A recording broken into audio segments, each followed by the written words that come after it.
तो आज पुनः हम लोग क्या पढ़ेंगे? समास।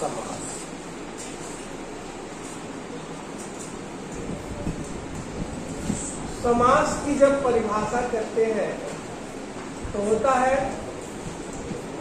समसनम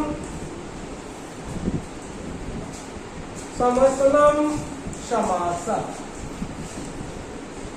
समसनम समास जब परिभाषा करते हैं तो कहता है दो या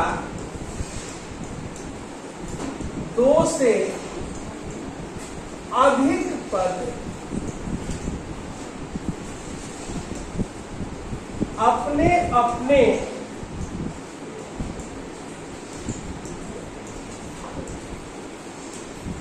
विभक्ति चिन्हों को छोड़कर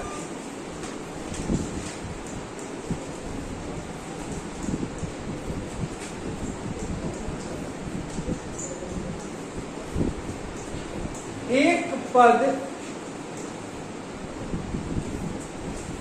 बन जाते हैं, उसे समास कहते हैं।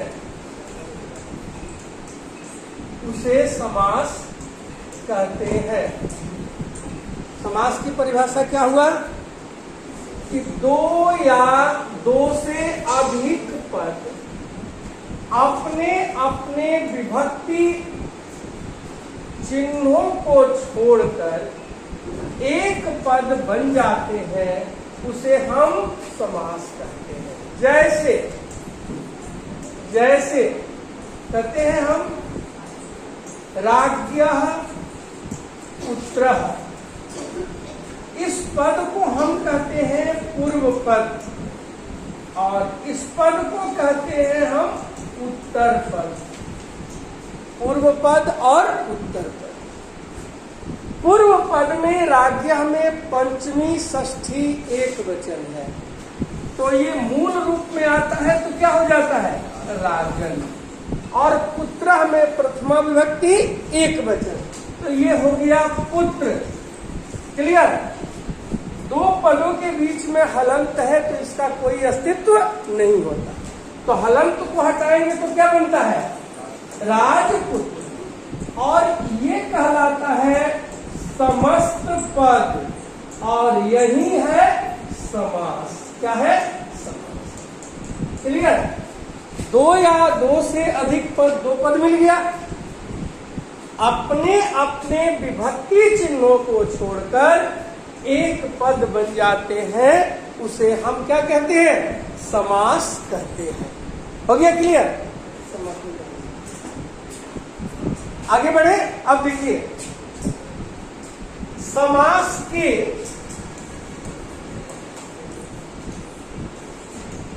मुख्यतः चार भेद होते हैं। पहला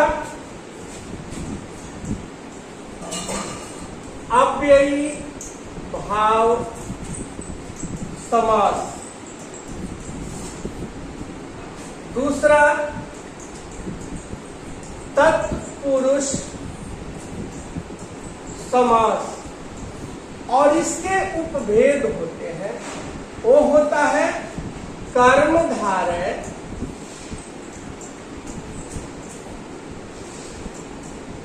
उपपद और नैव, और चौथा होता है द्विगु। ठीक है? तीसरा समास होता है द्वंद्व समास, और चौथा होता है बहुव्रीहि समास। चार समास। कौन कौन समास? अव्ययी भाव समास, और अव्ययी भाव समास तत्पुरुष समास। तत्पुरुष समास के उपभेद होते हैं, और वो कौन समास होता है? कर्मधारय, दिग्गु, नैव और उपपद। कर्मधारय,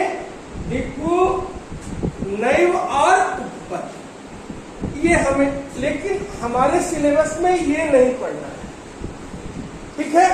हमें पढ़ना है अव्ययीभाव समास, तत्पुरुष समास, उपपद, नैव, द्विगु, द्विगु भी नहीं पढ़ना है, द्वंद्व और बहुब्रीहि, ये हमें पढ़ना है।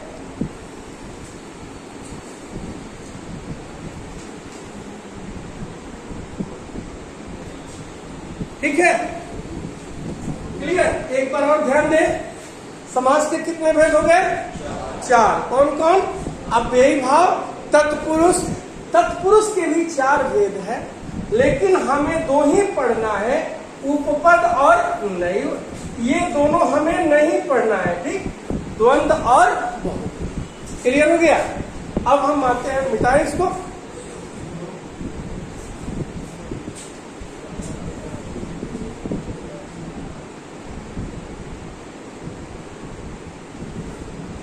चलिए, अब आते हैं हम अव्ययीभाव।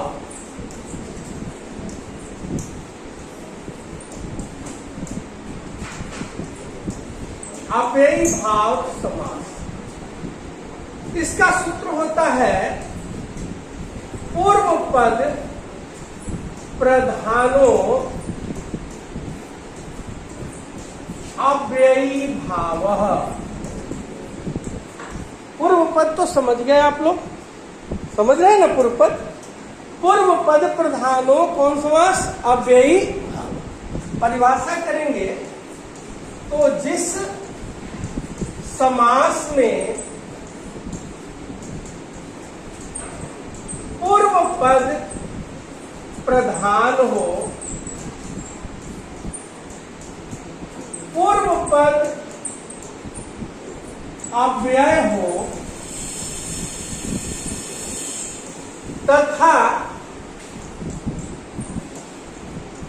समस्त पद समझ रहे हैं ना आप लोग? सबसे लास्ट वाला, समस्त पद नपुंसक लिंग में हो, वह अव्ययी भाव समास कहलाता है।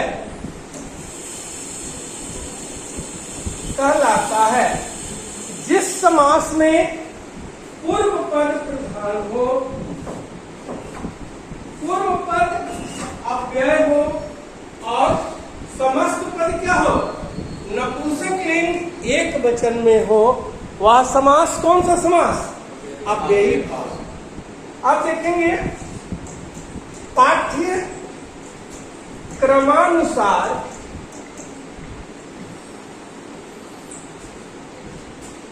अव्ययी भाव समास, अव्ययी भाव समास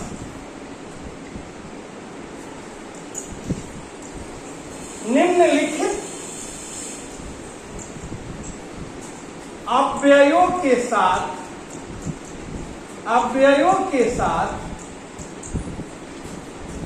होता है। अव्ययी भाव पाठ्यक्रमानुसार अव्ययी भाव समास निम्नलिखित अव्ययों के साथ होता है। हो गया क्लियर? हो गया? बढ़े आगे। अब देखिए, पहला अव्यय आता है, लिखते जाएंगे उप के लिए हम लिखते हैं समीपम, और उत्तर पद में विभक्ति लगाते हैं षष्ठी विभक्ति। कौन सी विभक्ति? षष्ठी विभक्ति। हम, ये कोई नियम नहीं है,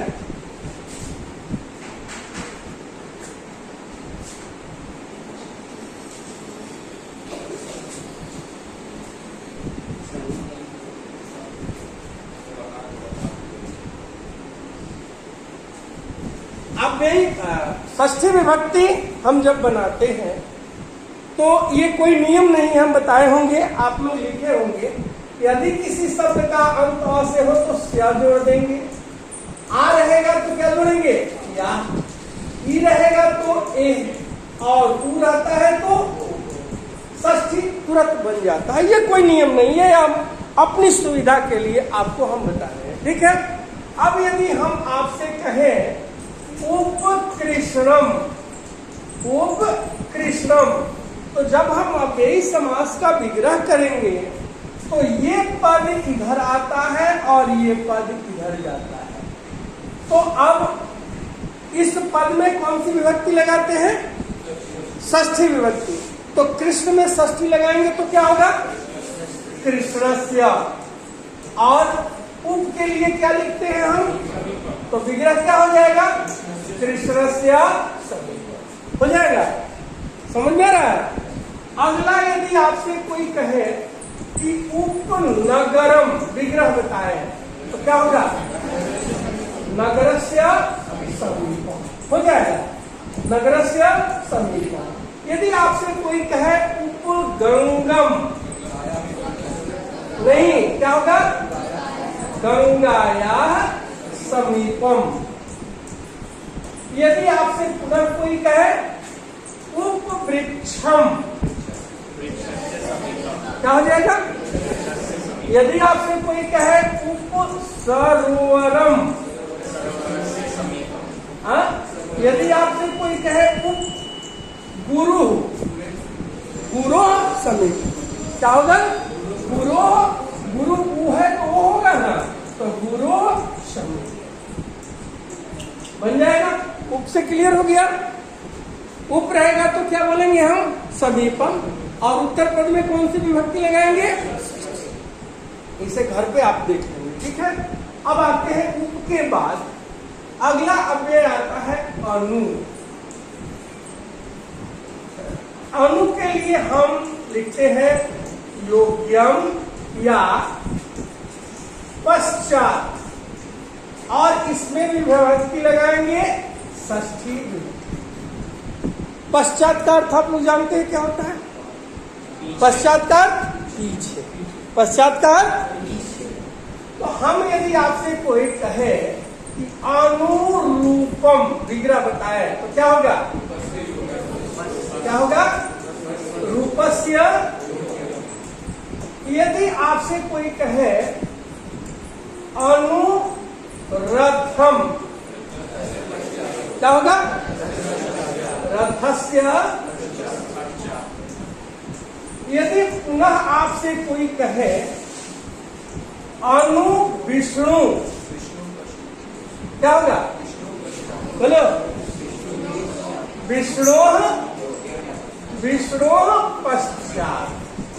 यहां योग्यम भी आप लिख सकते हैं, ठीक है, क्लियर। अनु के बाद अगला अव्यय आता है आपके लिए, वो अव्यय है यथा। कौन सा अव्यय है? और यथा के लिए हम लिखते हैं अनतिक्रम्य। तब पूरा रहता है अनतिक्रम्य, और विभक्ति लगेगी द्वितीया। कौन सी विभक्ति लगेगी? द्वितीया। अब हम यदि पूछे सौम्या, यदि हम कहें यथा कालम विग्रह करें,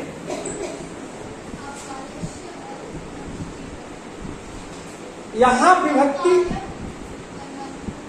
क्या होगा? कालम अनति।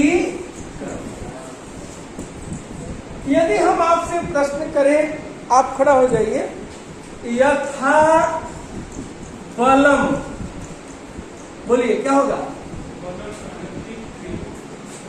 वेरी गुड, क्या होगा? बलम।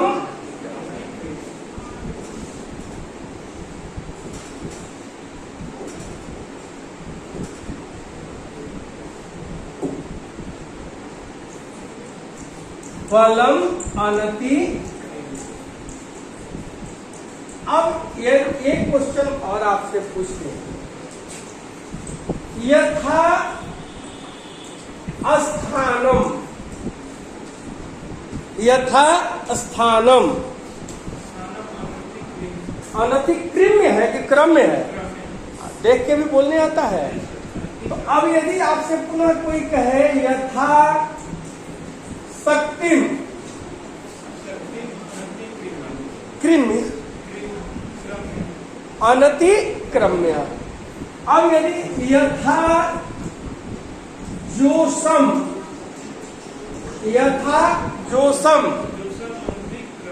जोसम अनति, यदि आपसे कोई कहे यथोचितम, बोलिए क्या क्या बोला चीतम नहीं, उचितम। क्या होगा? उचितम अनति। ठीक है, इसको आप लोग घर पे देख लेंगे। आगे देखिए, यथा के बाद अगला अव्यय आता है निर। ठीक है, निर के लिए हम लिखते हैं अभावः। क्या लिखते हैं हम? अभावः। और इसमें विभक्ति लगाते हैं षष्ठी विभक्ति, और प्रयास करते हैं कि हम बहुवचन बना दें। क्या बना दें? और बहुवचन बनाने का क्या तरीका होगा? किसी भी पद में नाम जोड़ दो, जैसे बालक, लता, साधु, मुनि। लेकिन जो सर्वनाम पद है उसमें नाम नहीं जाएगा। ठीक है ना? अब यदि हम कहें कि निर्जनम विग्रह करें, क्या होगा? क्या होगा? जना नाम। अब यदि आपसे कोई कहे निर्धनम, क्या होगा? निर्जलम, निर्बाधम, निर्विघ्नम, निर्मक्षिकम। क्या होगा? मक्षिका नाम। क्लियर हो रहा है? बना लेंगे कि लिखना पड़ेगा हमको? बोलिए, अंकुर हो जाएगा पक्का?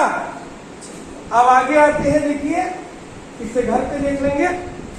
अगला अव्यय जो आएगा वो अव्यय रहेगा प्रति। और प्रति के लिए याद होगा क्या लिखते हैं? प्रति या, और विभक्ति लगाएंगे द्वितीया। कौन विभक्ति? द्वितीया। ठीक है, प्रति के लिए प्रतीया इति, और विभक्ति लगेगी द्वितीया। अब हम यदि कहें प्रतिदिनम, ध्यान देना है ये कि उत्तर पद को दो बार लिखते हैं। कितना बार लिखते हैं? दो बार। उत्तर पद कितना बार? तो दीनम है तो क्या दो बार लिखेंगे तो क्या होगा? दीनम, दीनम या प्रति, दोनों में से कोई लिख सकते। ठीक है, यदि हम आपसे कहें प्रत्येकम, हो जाएगा प्रति नगरम, प्रति गृहम। अब यहां देख लेंगे प्रत्यहम, इसको लिख लेंगे तो होता है न अहनी, अहनी। प्रत्यहम क्या होगा? अहनी, अहनी। हो गया। अब आते हैं अगला और लास्ट अव्यय। ठीक है, अगला और लास्ट। देखिए लास्ट अव्यय है, वो अव्यय है स, और स के लिए लिखते हैं स। और उत्तर पद में विभक्ति कौन लगाएंगे? बोलिए, लगाएंगे तृतीया। तो यदि हम आपसे कहें सचक्रम, बोलिए क्या होगा? चक्र में तृतीया लगाएंगे तो क्या होगा? बालक में तृतीया लगाते हैं तो बालकेन होता है, तो चक्र में तृतीया लगाएंगे तो चक्र। और यदि हम आपसे प्रश्न करें कि सपुत्रः, क्या होगा? सपरिवारम, सगदगदम। सहर्षम, साश्चर्यम, क्या होगा? आश्चर्येण। तो मेरा ये अव्ययी भाव समास यही पूर्ण हुआ। इसे आप लोग घर पे भी पढ़ लेंगे, और ये हमें लगता है ये दूसरा बार पढ़ा रहे हैं। एक बार तो पढ़ा चुके हैं, ये दूसरा बार है, और हम नहीं चाहते हैं कि मेरे सारे बच्चे 100 तक पहुंचे। ठीक है? हाँ, ठीक है। तो आप प्रयास यदि करेंगे तो हमारे सभी बच्चे, क्योंकि 20 हमें देना है, 80 आप लोग टेस्ट में देंगे। तो 80 नंबर का टेस्ट यदि ये मान के चलिए कि जिस बच्चे का रिटेन में 75 प्लस है उसको अच्छा नंबर मिलेगा। ठीक है? Thank you.